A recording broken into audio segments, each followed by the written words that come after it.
Assalamualaikum warahmatullahi wabarakatuh. Waalaikumsalam warahmatullahi wabarakatuh. Semangat ya hari ini ya. Semangat. Oke, gimana kabarnya? Baik. Kabarnya baik. Yang tidak berangkat siapa hari ini? Siapa? Dinamo. Dinamo tidak.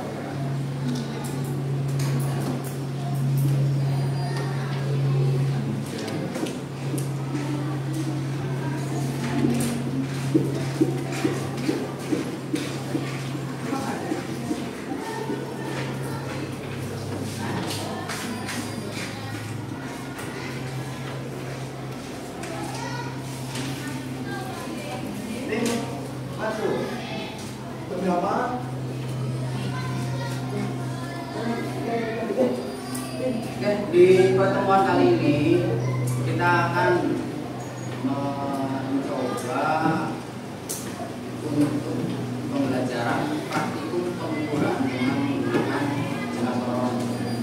Tujuan dari pembelajaran hari ini tadi yang praktikum dengan menggunakan jangka sorong itu adalah untuk supaya agar siswa itu dapat mengukur dengan alat ukur yang satuannya itu sudah baku. Artinya satuannya baku itu diakui oleh seluruh internasional. Untuk pembelajarannya silakan dibuka bukunya di halaman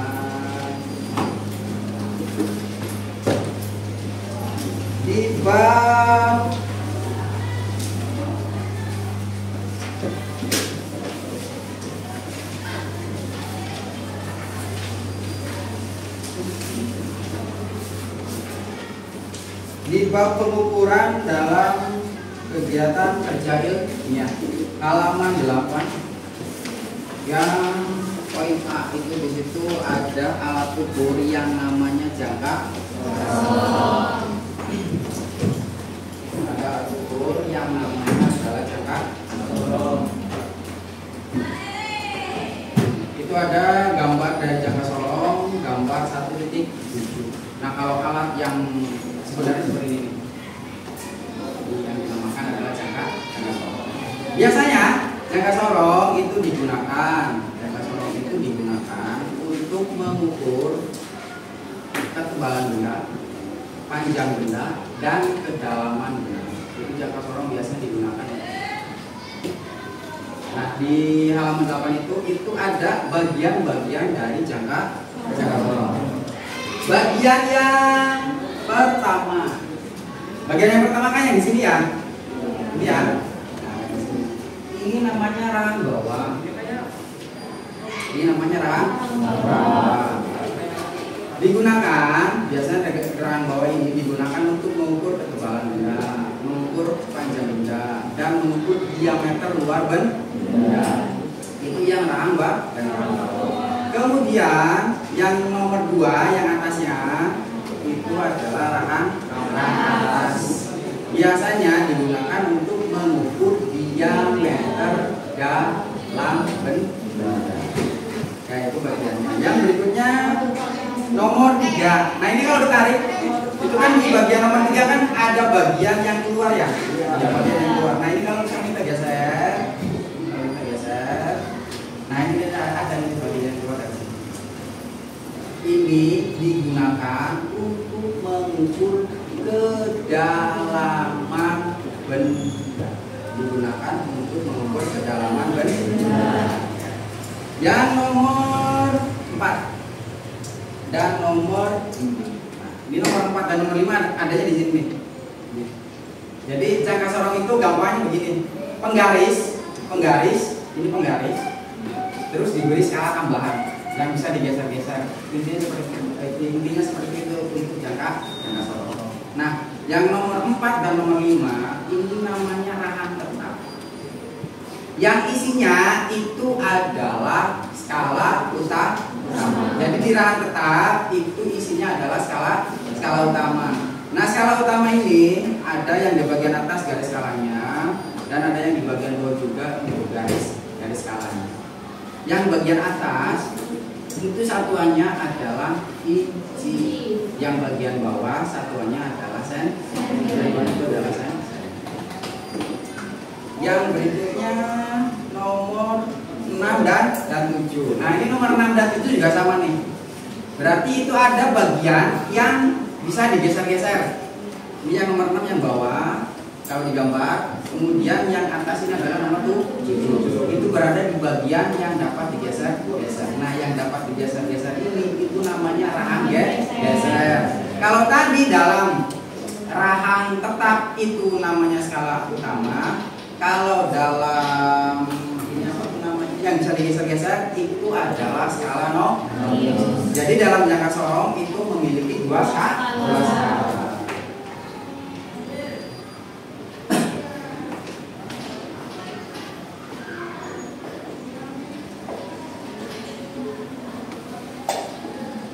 Yang pertama apa tadi? Skala yang pertama. Nah, ini skala utama. Atau kita singkat saja S10 itu untuk skala utama. Yang kedua itu namanya tadi adalah skala. Ini kita singkat saja itu adalah SN. Itu adalah dua skala pada jangka sorong. Itu adalah bagian dari jangka sorong. Nah, ini ada satu lagi nih.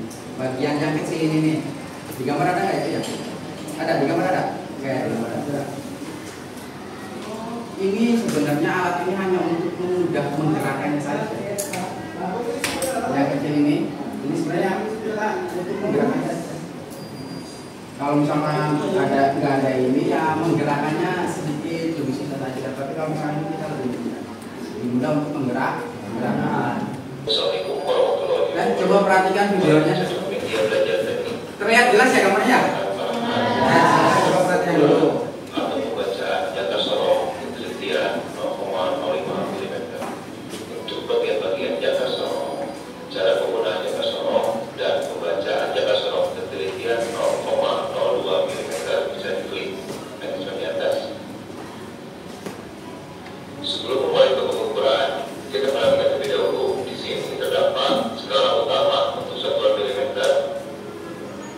Yang bawah skala nominus untuk satuan milimeter, di mana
garis ke-19 mm pada skala utama. Sehingga di sini bisa dipastikan skala utamanya adalah 19 mm.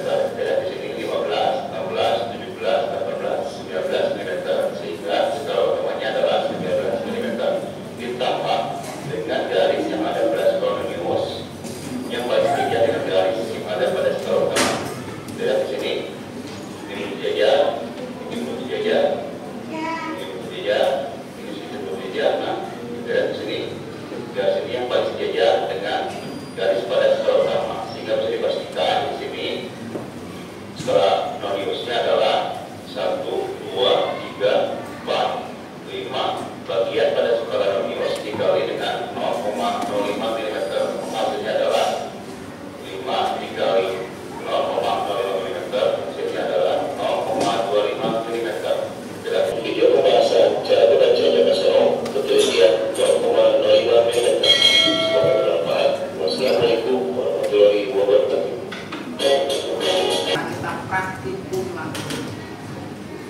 langsung dengan mengukur. Di awal tadi saya sebutkan bahwa jangka sorong itu bisa digunakan untuk mengukur ketebalan, diameter, dalam, kemudian kalau tadi diameter, luar, dan terakhir apa tadi? Kedalaman. Supaya kita bisa mendapatkan diameter dalam, diameter luar, dan kedalaman itu, nanti kita praktikumnya kalian coba mengukur diameter luar, spidol.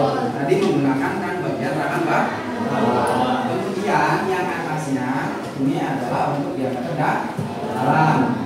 Oke ya. Yang tadi kedalamannya kita pernah menggunakan. Ya was ketika di sini kalian harus pas.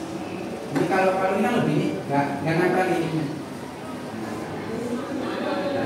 Sekian inilah itu adalah kedalaman dari spidol.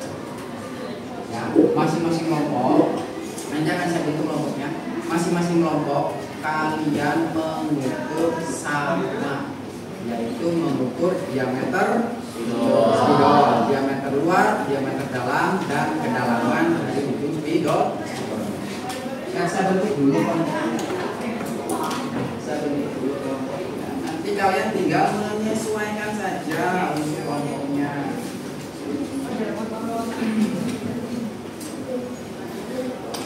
Yang tidak berangkat siapa tadi ya? Dan Alica. Oh, 2 orang. 3. Inamun nomor 17 ya? Nomor absen 17. Alisa itu nomor absen 4. Yang berikutnya Petran nomor 35. Oke. Kelompok yang pertama Aditya, Agung, Cahaya, kemudian Celsa dan Mira. 5 orang. Sekarang kalian silakan duduknya per kelompok dan masing-masing perwakilan kelompoknya nanti mengambil jangka sorongnya beserta dengan spidolnya yang sudah disediakan. Silakan bangunnya dulu. Belum.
Untuk diameter dalam dan kedalaman berarti kan tinggal mengikuti tadi dengan menggunakan cara yang sama kita mengukur diameter caranya sama saja. Untuk cara membacanya sama saja.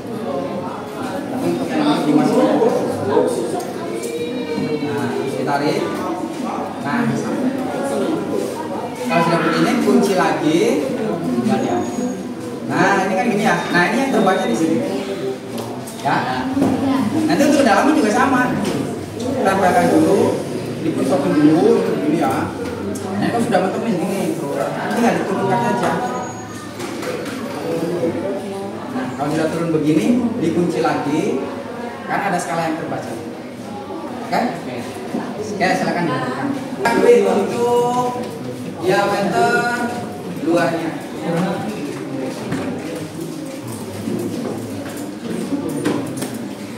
Kita akan mengukur diameter luar. Caranya? B, nggak usah cepat-cepat. Tapi suara volumenya cepat. Juga cepat-cepat. Biar teman-temannya juga paham.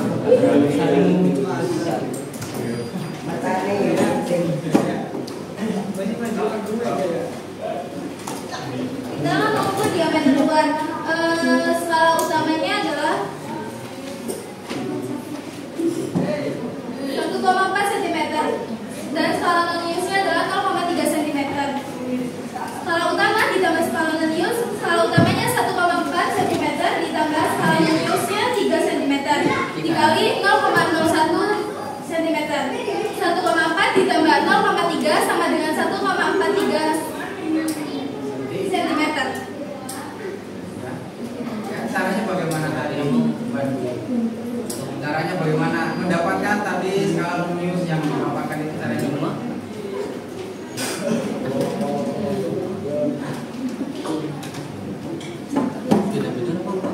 Rahang gesernya dibuka, kemudian spidolnya dimatikan, kemudian bisa dulu. Rahang gesernya dibuka, terus spidolnya dimasukkan, digeser dan penguncinya dikunci. Setelah itu hanya berarti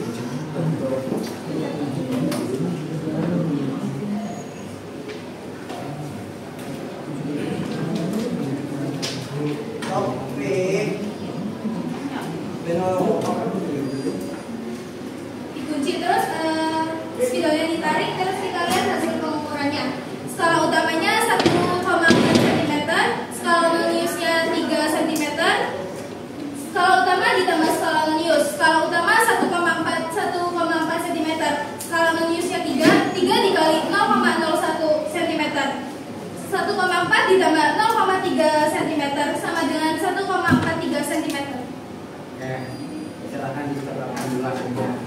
Kasih di atasnya diameter lubang. Apa?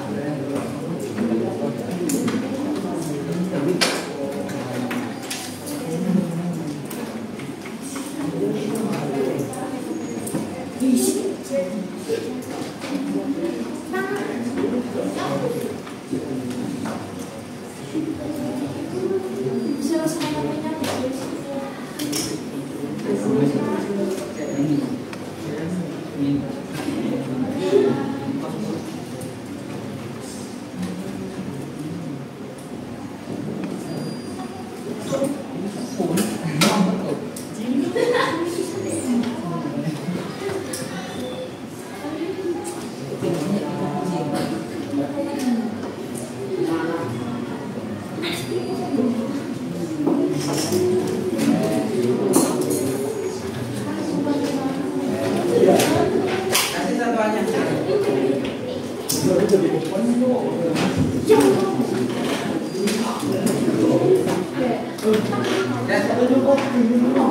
Terima kasih. Hasil pengukurannya tadi kalian dapatkan. Nanti masing-masing kelompok itu dikumpul. Untuk pertemuan berikutnya nanti kita akan coba untuk pengukuran dengan menggunakan mikrometer skop. Tapi sebelum pertemuan berikutnya, saya harapkan kalian di rumah ya ke belakang dulu.